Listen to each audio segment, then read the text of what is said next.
সরষের তেল, একটা আলু ভেজে নেব। কুমড়ো আলু ভাজা হয়ে গেছে, তুলে নিচ্ছি। কুমড়ো দিয়ে দেবো। কুমড়ো আলু ডাঁটা তরকারি, কুমড়ো ভেজে নিচ্ছি। কাটোয়ার ডাঁটা দিয়ে দেবো।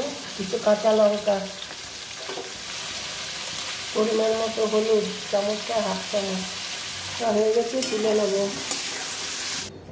তেজপাতা, লঙ্কা, 5 ফোড়ন, সাদা জিরে,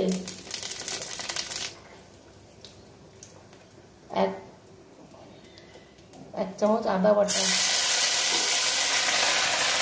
ধনে জিরে, শুকনো লঙ্কা দিয়ে দেবো। সামান্য জল। সবজিগুলো দিয়ে দিচ্ছি। পরিমাণ মতো লবণ।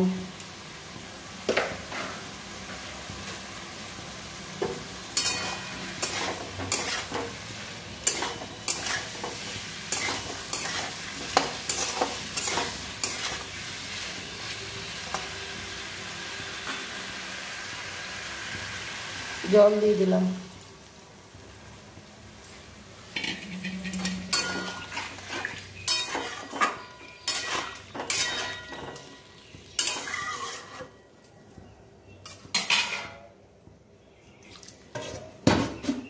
সেদ্ধ হোক। আলু সেদ্ধ হয়ে গেছে মনে হয়, হ্যাঁ।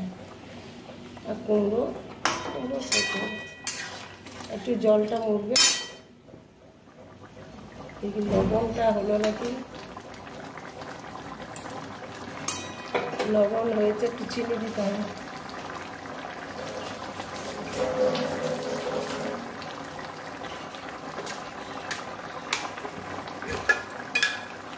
সামান্য চিনি দেবো।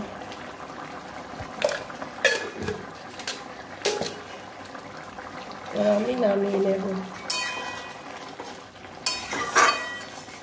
বন্ধুরা, আমার কাটোয়ার ডাঁটা, আলু আর কুমড়ো দিয়ে রেসিপি ভালো লাগলে পাশে থাকবেন, সাপোর্ট করবেন। ঠিক আছে বন্ধুরা, আমি নামিয়ে নেব।